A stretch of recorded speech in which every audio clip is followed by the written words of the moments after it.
Sejam bem-vindos, estamos de regresso e esta semana, nas Conversas do Fim do Mundo, recuperamos uma viagem de 8 meses, 13 países, 3 continentes e 4 rodas. Uma viagem feita por 2 amigos de bicicleta de Lisboa até ao Tajiquistão. Quase 13 mil quilómetros e 50 furos.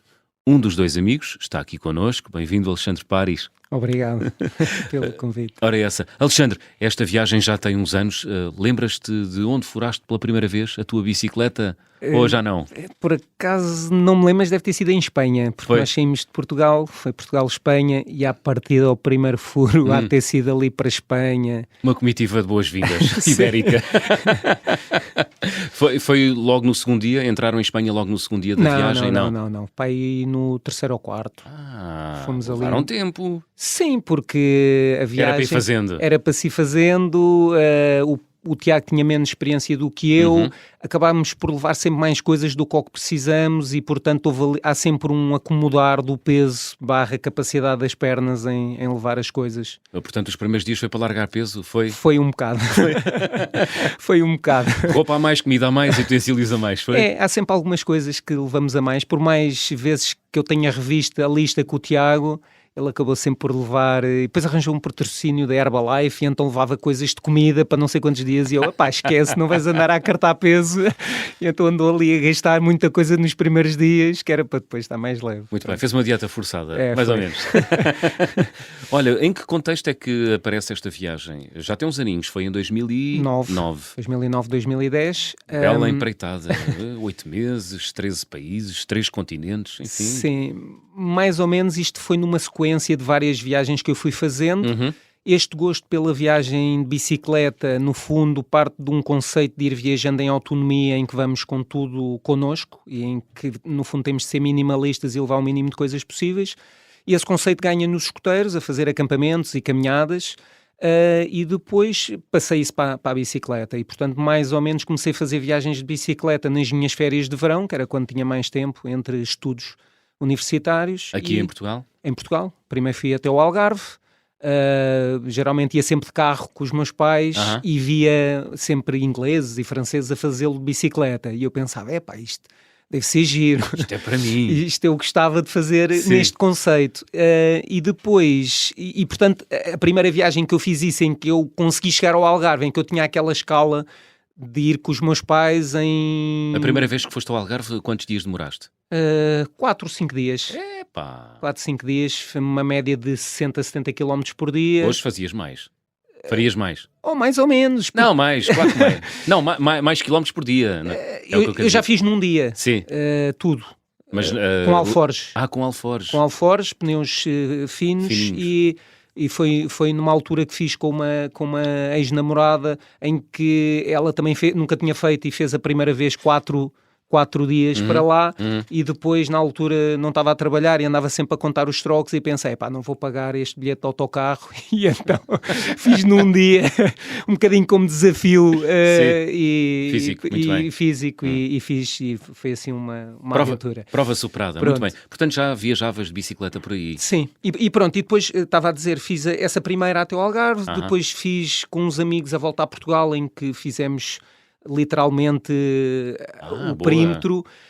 Depois fiz com um núcleo de ambiente da universidade que ia fazer uma volta ecológica de bicicleta de Lisboa a Coimbra e depois na Alemanha. Depois conhecemos, no fundo, núcleos ambientais da Europa que fazem estes circuitos para promover a bicicleta como meio não poluente e também para fazer acampamentos sustentáveis e pela luta climática. Portanto, havia ali um processo a nascer e a desenvolver-se, não é? Sim. E aparece então esta viagem. Aliás, já tinha aparecido outra, porque já tinhas feito Lisboa-Roménia, não é? Exato, que foi na sequência dessa tal volta ecológica. Portanto, houve um ano...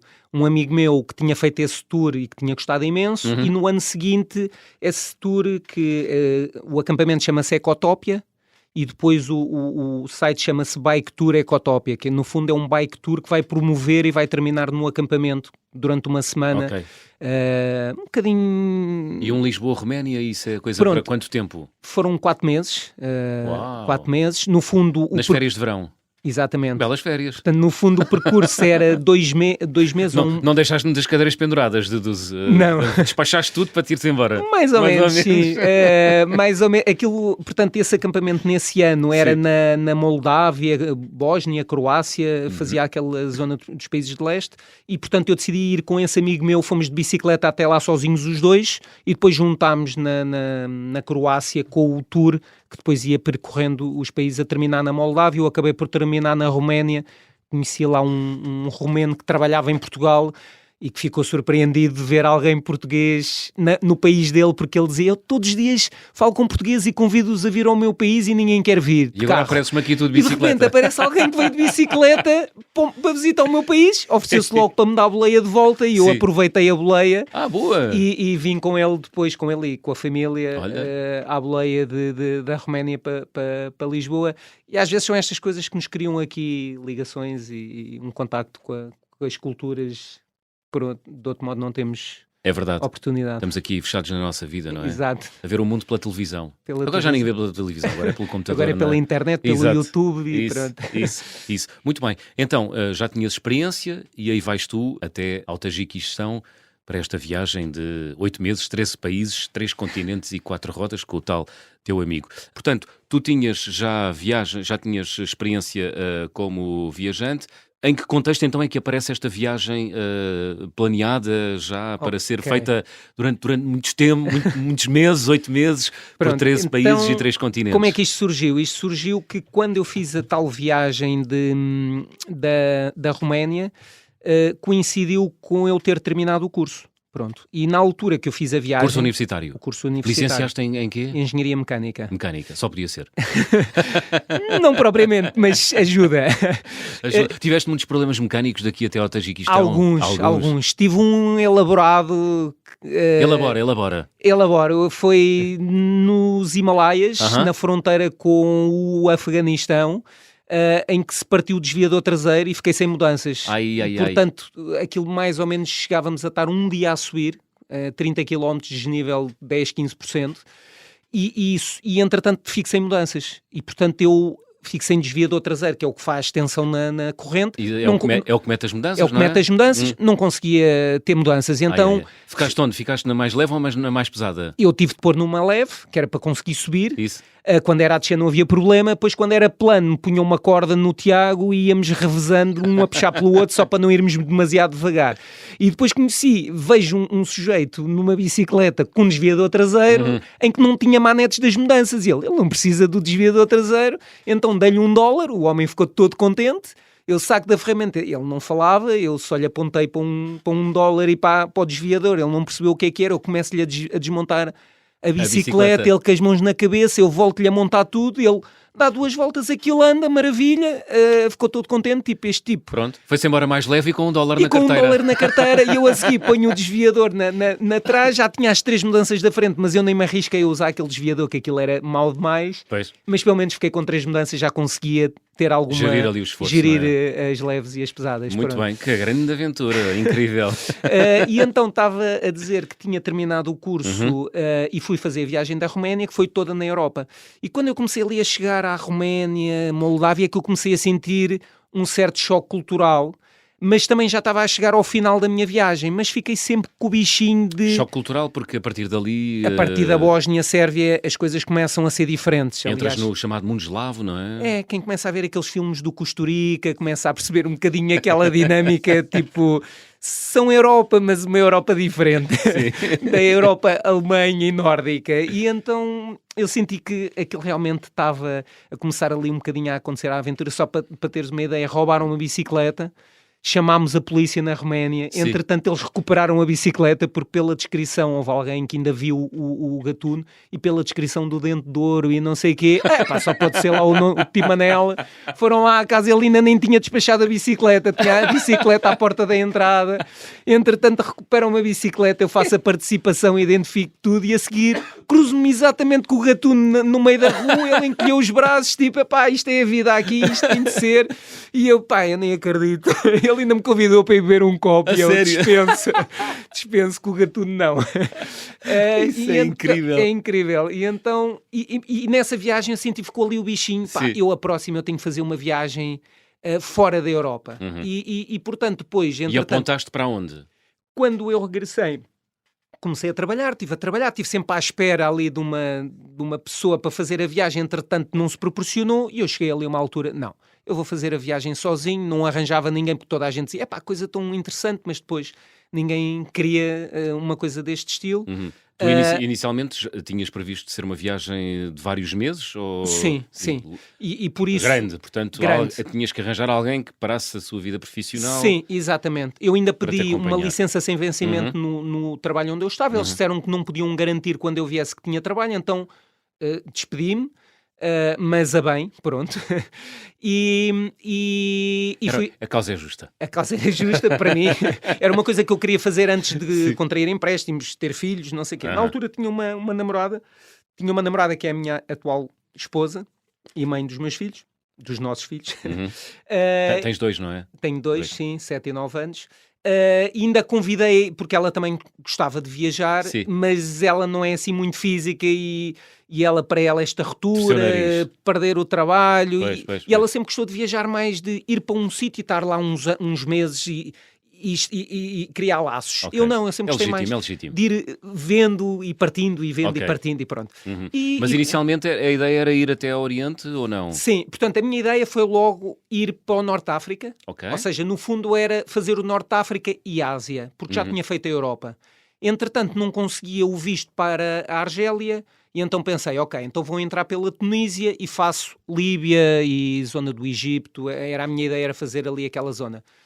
Depois, quando a viagem começou, acabei por ir até Marselha, apanhei o barco para a Tunísia, mas depois não consegui entrar na Líbia e, portanto, em termos da África, fiz só a Tunísia e depois voltei para a Europa e depois entrei na Ásia. Pronto, fizeste um bocadinho do continente africano. Fiz um bocadinho do continente africano. Conta como continente. É assim, conta como continente, mas eu tive logo ali um choque, ou seja, quando eu entrei, eu fiz um projeto artístico, entre aspas, que era, cortei o cabelo todo no primeiro dia e a barba, e depois ia crescendo, todos os dias tirava uma fotografia e depois fiz um vídeo em que se via a barba e o cabelo a crescer. Eu vi. E quando cheguei...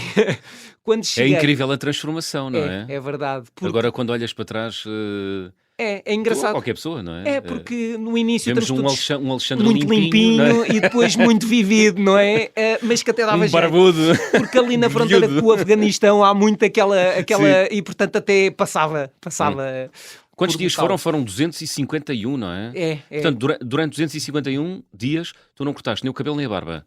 Foi feito? Não, porque na Tunísia... A tal história, tive de cortar a barba.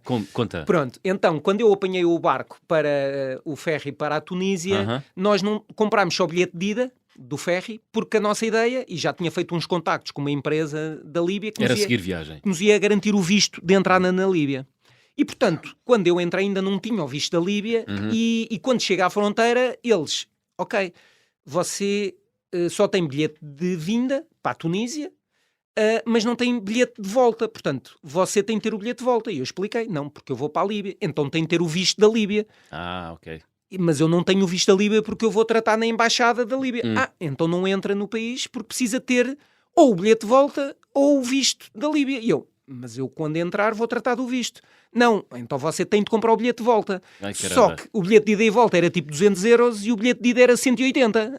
E eu, quer dizer, não ia pagar 200 euros por uma coisa que cá à partida não ia usar. Exato. E eu se na altura, se soubesse e fosse mais perspicaz, tinha dito que sim, depois não comprava o bilhete e passava à fronteira e estava o assunto arrumado.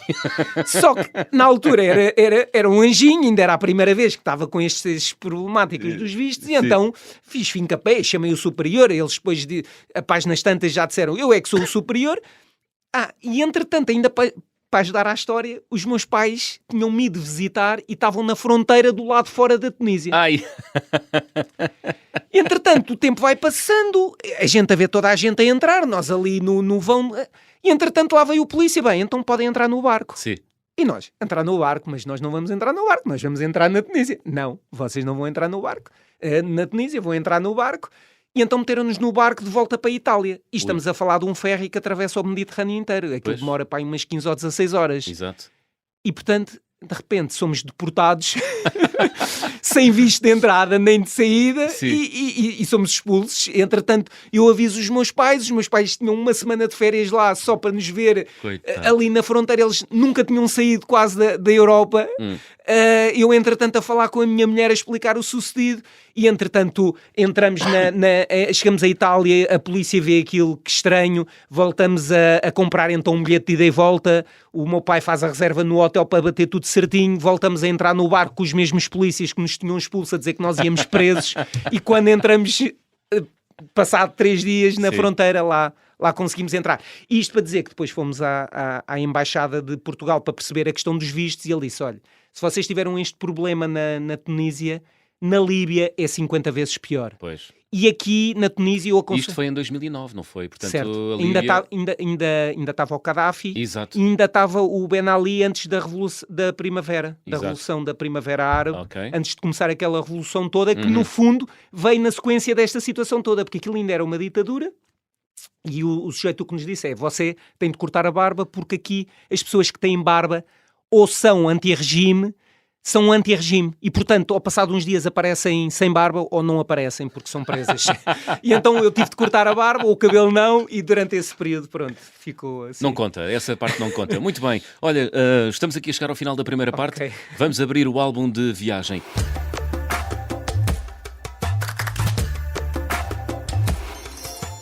Alexandre, guardas em casa algum objeto especial que tenhas trazido das tuas viagens? Bicicleta ou não? Há um objeto que eu levo sempre nas viagens e que trago sempre e que anda sempre na minha mochila, que é um canivete suíço. E usei para, desde estar retido num nevão, a cortar uma árvore para ter madeira para me aquecer, a cozinhar, a cortar um cadeado de ferro porque perdi a chave, uso para tudo. Ainda hoje estava no trabalho, fui fazer o trabalho de um técnico que está de férias, pediram-me para fazer uma ligação elétrica, descarnei o fio, fiz a ligação toda com o canivete suíço, portanto... És um verdadeiro MacGyver. Quase, mas era um dos meus ídolos quando era adolescente. Quando era adolescente. Depois foi uma grande decepção quando descobri que ele nem conseguia arranjar o carro na vida real. E que as pastilhas elásticas não explodem. Exato. Não é? Sim. Muito bem. É o mesmo canivete há muitos anos ou não? Desde essa viagem, Desde sim. essa viagem, Desde é o essa mesmo. viagem, sim. Eu posso mostrar. Incrível. Já me vais mostrar. Vamos usar esse canivete na segunda parte, porque há uma história... Enfim, há uma história na Grécia, não há? Onde tu usas esse canivete.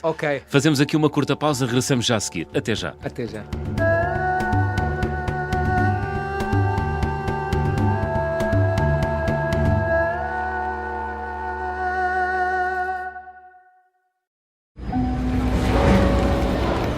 Em 1980, um avião da TAP com 83 passageiros a bordo é desviado para Madrid. Entrou por ali dentro e apontou-nos a arma. Mas o sequestrador, que tem uma arma carregada apontada aos pilotos, não é um pirata do ar comum. Chama-se Rui, vive no Feijó e só tem 16 anos. Leva uma pistola, que o meu pai tem, então mas está a pistola. Ele, de facto, mostrou-nos a pistola. Este é o Piratinha do Ar, uma série para ouvir em 6 episódios que faz parte dos Podcast Plus do Observador. É narrada por mim, Margarida Villanova, e a banda sonora original é de David Fonseca. Pode acompanhar todas as semanas no site do Observador, nas plataformas de podcast e no YouTube.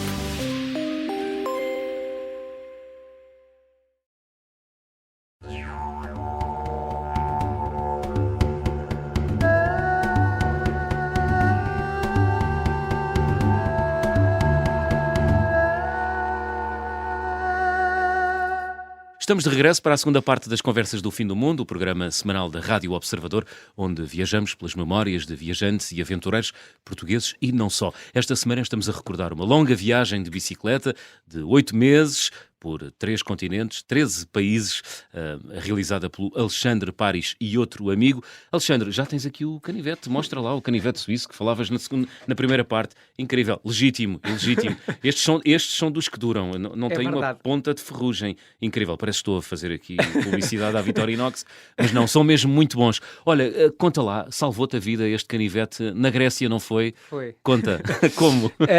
Ora bem, portanto, como eu tinha dito, o nosso objetivo era fazer o Norte de África. Sim. Ao não fazer o Norte de África, damos-nos na Grécia e na Turquia no inverno. Uhum. E, portanto, começamos a apanhar temperaturas negativas. Vocês saíram daqui no dia 20 de setembro, não foi? Certo. Eu decorei a data porque é a minha data de nascimento. Ok.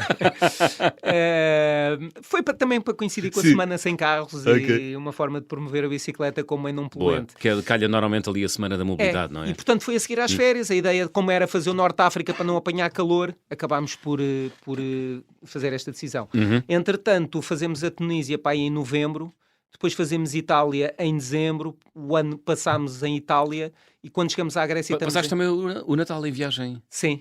Foi uma experiência também. Houve Conta. uma família de Hospitality Club Aham. que nos acolheu, porque era muito difícil arranjar alguém que deixasse ficar em casa, mas era uma moça em Nápoles que nos disse que podíamos ficar lá em casa. Depois a avó dela gostou imenso. O que é um Hospitality Club? É tipo Couchsurfing ou Warm Showers. Ok. É um website onde as pessoas partilham a sua casa e recebem... Portanto, no fundo, há uma base de dados em que há Ok. pessoas que partilham e pessoas que requisitam. Ok, muito E, portanto, bem. no fundo, é um Portanto, sharing. passaste o Natal com desconhecidos. Exato. Com uma família italiana na casa deles. Eles fizeram uma pasta, mas com ameijo, aquilo muito saboroso. Lembro-me, uma casa super... papel de parede dourada, candeeiros. Foi uma experiência muito engraçada. Ainda fomos à Missa do Galo. A dona da casa ficou super contente porque convencemos a neta a ir à Missa do Galo e foi engraçado. Depois a passagem de ano também foi em Bari, já foi do outro lado da costa, quando nós apanhámos depois o ferry para um dos países Balcãs. para um dos países de Balcãs, que agora não me estou a lembrar, Albânia. Albânia, Pronto, ok. Albânia. Uhum. Depois da Albânia, Seguiram Macedónia, viagem. Macedónia e Grécia. Pronto. E apanham o verão grego. O inverno grego. O inverno grego. Onde neva. Onde neva. Sim. Pronto, começa a nevar. Sabiam que nevava? Tinham uma ideia, não é? Tínhamos ideia, claro, quando junto ao litoral é sempre mais difícil, sempre que apanhamos montanha começa a haver frio. E então há uma noite que apanhamos uma tempestade de neve, nós para abrigar tínhamos umas tendas daquelas de 2 segundos da Decathlon, e então apanhamos um armazém, abrigamos no armazém, no dia a seguir a neve tinha 1 metro de altura, a gente nem conseguia chegar à estrada com os alforjes e com a tralha toda. E nós tínhamos comida ali para um dia, ficamos por aqui, aguentámos aquele dia. Vamos nos fazer de mortos. Vamos, aqui, pois, e tal. quietinhos. No dia a seguir isto há de melhorar. Sim. No dia a seguir ainda mais meio metro de neve. Nós Ai. temos de ir até à terra para comprar qualquer coisa de comida. E então lá acartamos com a bicicleta lá para chegar à estrada.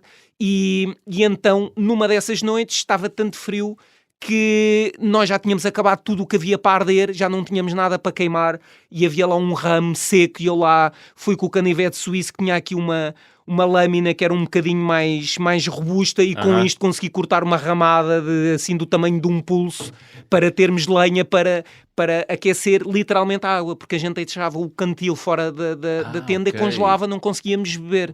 E portanto nós tínhamos de ter lenha para ir derretendo a neve para beber e depois dormíamos com o cantil dentro do saco-cama para, com a temperatura corporal, aguentar água. e termos água para beber. Que grande aventura. Como é que isso acabou? Acabou, passado 3 dias, veio o sol, derreteu a neve e nós prosseguimos viagem. Uau. E pronto, e depois também chegámos à conclusão que a partir daí as coisas iam ficando mais baratas e portanto se houvesse neve tínhamos de ficar numa pensão, já não era tão caro e já não... Campismo selvagem não era uma opção. Muito bem. Fizeram sempre campismo ao longo dos 8 Quase meses? sempre. Quase sempre. Selvagem ou em parque de campismo, mas sempre a gastar o mínimo de dinheiro possível e foi fácil fazer campismo selvagem por aí? eu fui ganhando experiência e, portanto, a regra que eu digo é sempre procurar um sítio que seja suficientemente escondido para não seres logo apanhado, Isso. mas que não seja tão escondido que se alguém te vir, depois não consigas fugir. Montar a tenda só quando a noite cair, não é? Exato. Que é para não verem. Certo? Nunca procurar sítio de campismo selvagem à noite. porque o que parece que é bom, pois tem cães ou tem pessoas. Portanto, quando começa aquela hora de fim de dia, procurar o sítio... O luxo chamado lusco-fusco, não é? O lusco-fusco, a hora do lusco-fusco, procurar o sítio, ficar à espera e assim cai a noite, montar a tenda. Muito bem. É dos truques, dos segredos. Muito bem. Olha, tiveste problemas com as autoridades ou não? Ao longo desta viagem de 8 meses? Uma das noites na Turquia, principalmente na zona sul, já perto do Irão, que é a zona do Kurdistão, não é? Em que eles têm lá o PKK que quer a independência daquela zona e então... Um problemistão, não é? Aquela zona. Exatamente. E então nós, com esta problemática do frio, lá arranjámos um armazém para montar a tenda e eu estou a cozinhar e o Tiago... Estava na porta do armazém à espera e descontraídamente diz: olha, vem aí a polícia, portanto, tínhamos sido descobertos. Sim. O que eu não estava à espera é que a polícia fosse uma brigada com um Chaimite, não é? E que viessem todos armados com lanternas e rodeassem o pavilhão. E, portanto, eles entram por ali adentro todos armados.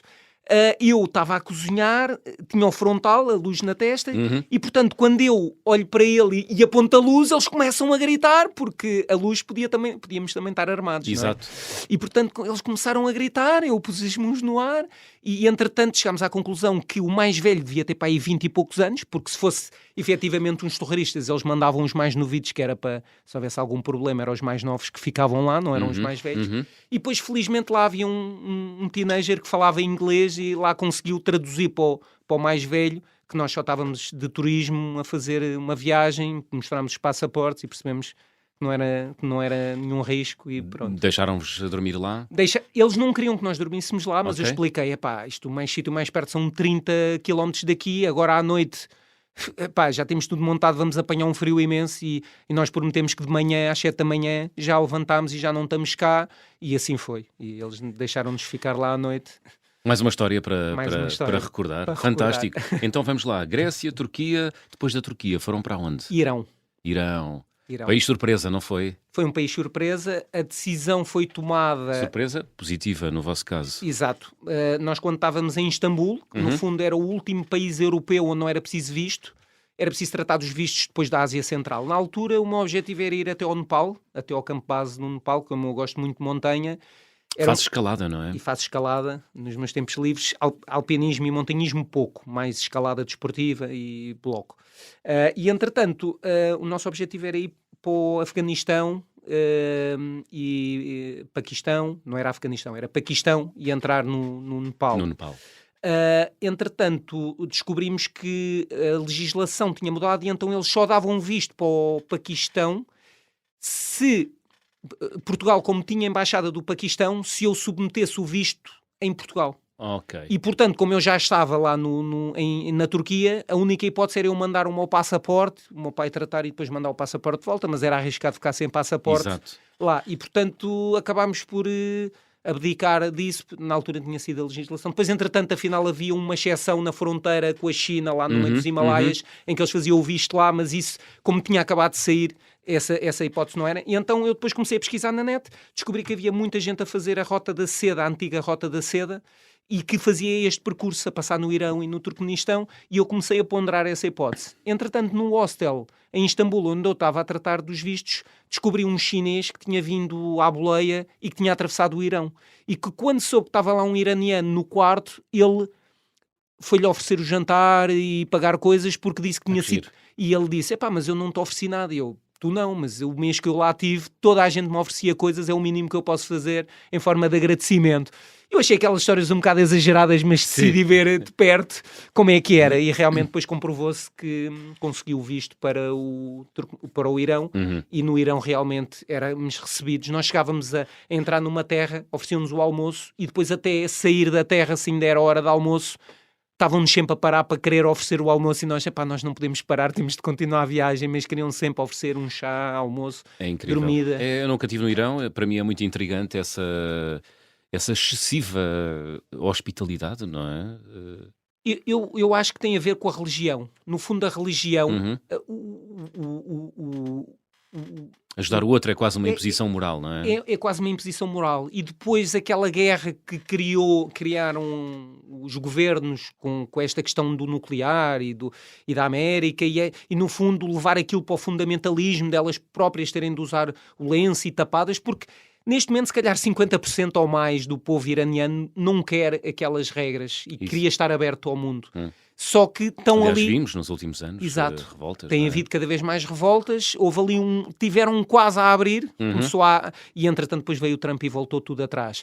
E portanto nós estivemos em muitas famílias e aconteceu-nos um bocadinho tudo, desde estar na casa das pessoas em que a mulher estava sentada connosco, a comer connosco, deixava-se ser fotografada, até casas onde ficámos, onde nunca cheguei a ver a dona da casa que estava a cozinhar para mim. Sentia sempre os vultos a passar na cozinha para o quarto e não sei o quê, e estávamos só os homens ali a conviver e as mulheres estavam noutra divisão. Estranhíssimo, não é? É muito estranho. Por exemplo, a antena parabólica dá prisão no Irão, porque... Ter uma antena parabólica. E portanto nós víamos nas vivendas a antena parabólica sempre escondida por um telheiro, apontada para os satélites, pintada de castanho, que era a cor da terra, que era para as fotografias de satélite não conseguirem ver as antenas, e é surreal. É assim um choque, não é? Porque nós no fundo... Pelo menos eu não sou da geração do 25 de Abril e ouvimos falar a ditadura e isto, e de repente quando estamos em países... Sim, crescemos em liberdade total, não é? E quando estamos em países em que está a ditadura e nós começamos a... Então era isto que a minha mãe falava, então era isto que o meu pai falava, então era isto que as pessoas falam e que temos de lutar contra. É isto que podemos voltar se... formos às vezes atrás de certos populismos. Não vamos. Quer dizer, não vamos, não sei. Esperemos que não. O povo é soberano, como se costuma dizer. E as escolhas, cada um faz a que quer, não é? Olha, Irão e depois Turcomenistão. Em 2009, quer dizer, em 2009 e hoje, suponho ainda, continua a ser um país muito... fechado e pouco difícil. Conhecido, não é? Exato. Como é que é viajar no Turcomenistão e já agora, atalhando já aqui caminho, no Tajiquistão? Ok. O Tajiquistão e o Uzbequistão têm bastante turismo. Ou seja, tem... Também chegaste a ir ao Uzbequistão? Sim, claro que sim. Tens que passar o Turcomenistão, um bocadinho do Uzbequistão e depois o Tajiquistão. Exatamente. Não é? Fiz um bocadinho do... Os três ãos. É isso. São países muito parecidos, não são? São. Só não fui ao Cazaquistão, que era um bocadinho mais para cima, salvo erro. E são países todos, no fundo, ex-colónias soviéticas, em que têm autonomia, mas que chegamos agora um bocadinho à conclusão que, no fundo, Putin ainda manda naquilo tudo. Tem lá uns fantoches. E depois vai distribuindo ali um bocadinho as posses, não é? Olha, tu tens gás, então podes ter isso. Olha, tu tens não sei o quê, podes ter aquilo. Depois há meia dúzia que estão ali naqueles governos, depois o resto está tudo ali. Eles vão dando os mínimos para não haver ali contestação social, mas são sítios pobres. Por exemplo, no Turcomenistão existe uma estrada que faz ao lado do tubo de gás, e realmente eles vivem tanto do gás, que só para teres uma ideia, nós fomos acolhidos lá nos bombeiros, ficámos lá nos bombeiros, e quando disseram para irmos cozinhar, o bico de gás estava ligado. E eu, mas isto está ligado noite e dia, é para não gastarmos fósforos. E nós, a sério, e era mesmo. E portanto, eles não desligavam o gás só para não estar com o trabalho a acender e estar a gastar fósforos e não sei o que ele ficava a gastar. E no Irão, eles faziam quase a exportação ali junto à fronteira, porque nem compensava estar a transportar gás só de uma ponta do país para a outra, e depois importavam e exportavam onde compensasse. E, portanto, otimização de recursos. É outra realidade. E portanto, eu consegui aí um visto de 5 dias de trânsito, que era o único atribuído, se eu não fosse com um guia turístico e não sei o quê. E depois foi uma aventura passar aquilo em 5 dias. O troço mais curto eram 500 km. Aquilo, o Turcomenistão. De bicicleta. Dava 100 por dia, não me podia enganar. Na altura ainda não havia Google Maps no telemóvel. Já havia GPS, mas eram GPS caros. E portanto foi mesmo literalmente com mapa e bússola ali...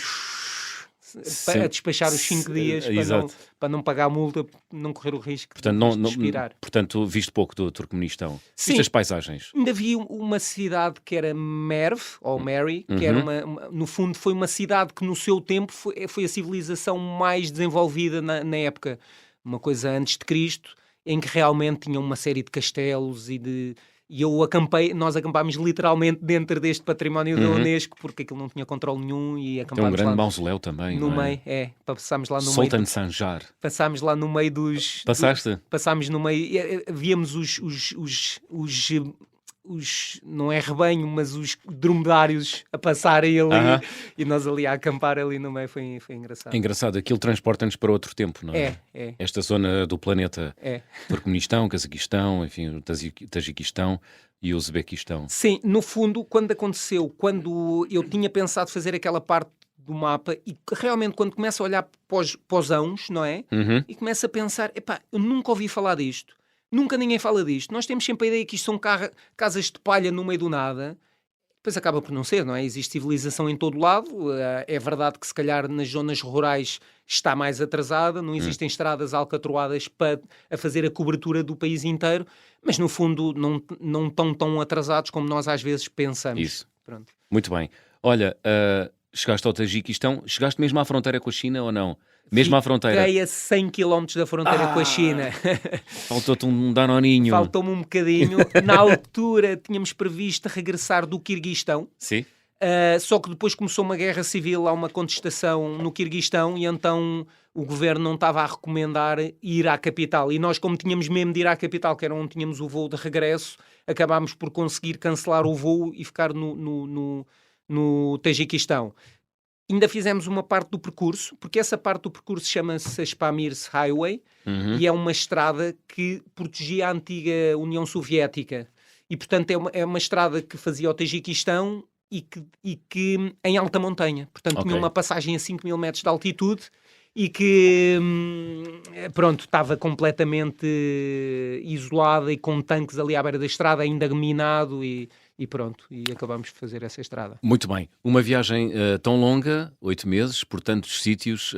O que é que muda em nós depois disto, Alexandre? O que é que mudou em ti? Eu acho que aprendi a dar valor ao que tenho, não é? Eu acho que nós achamos sempre que somos a cauda da Europa e que não temos isto e não temos aquilo. E de repente, quando vimos povos que têm muito menos, achamos que, nós queixamos-nos, estamos a comparar para cima, mas se compararmos para baixo estamos noutro estrato. Pois.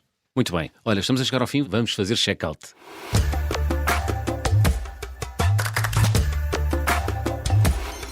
Alexandre, vou pedir-te para completar as habituais frases. Na minha mala vai sempre. O que é que vai? Uma máquina fotográfica. Ultimamente, ainda por cima com os filhos, telemóvel. A viagem com mais peripécias que realizei até hoje? Foi esta, de bicicleta até ao Tajiquistão. Boa. O carimbo de passaporte ou visto mais difícil de obter? Foi o do Turcomenistão. Comecei a tratar do visto na Turquia e terminei no Irão. Quanto tempo? Um mês para me darem o visto.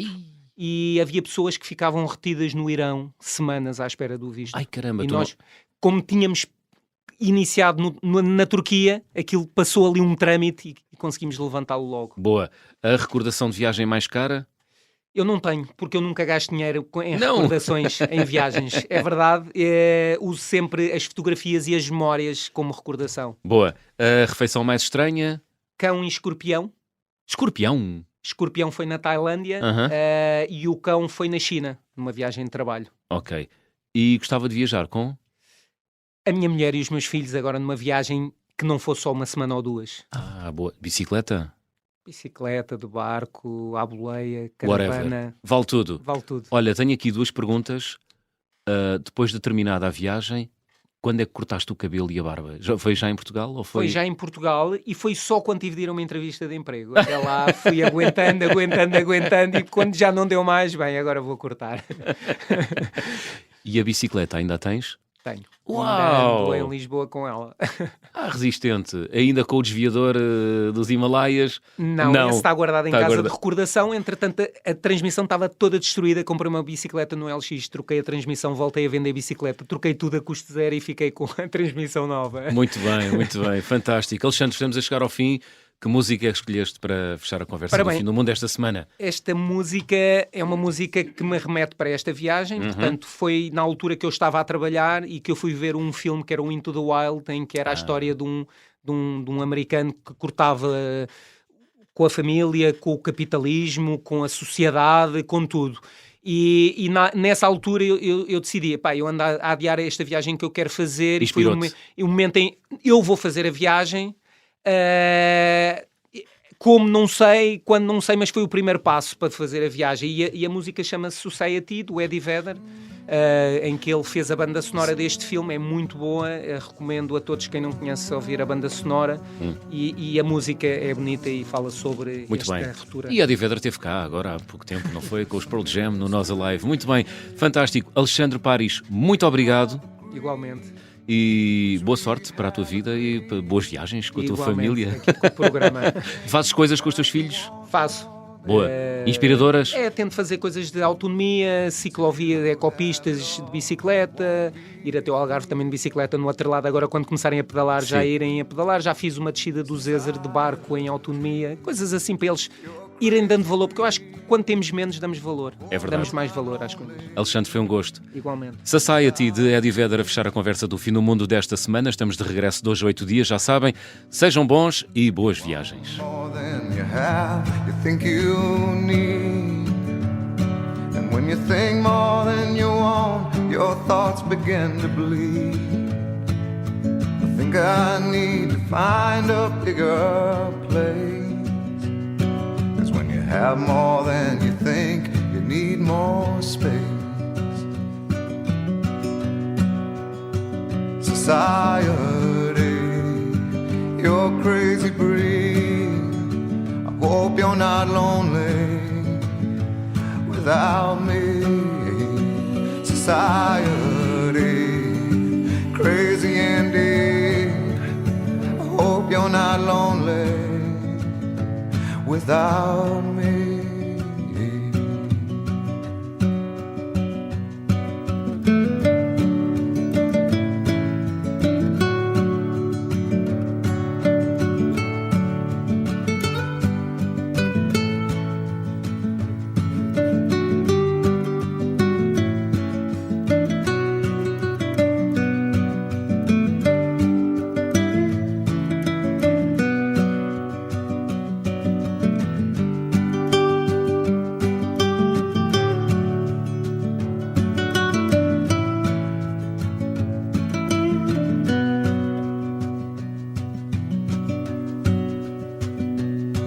There's those thinking more, less is more. But if less is more, how you keeping score? It means for every point you make, your level drops. Kinda like you're starting from the top, and you can't do that. Society, you're a crazy breed. I hope you're not lonely without me. Society, crazy indeed. I hope you're not lonely without me. Society, have mercy on me. I hope you're not angry if I disagree. Society, crazy indeed. I hope you're not lonely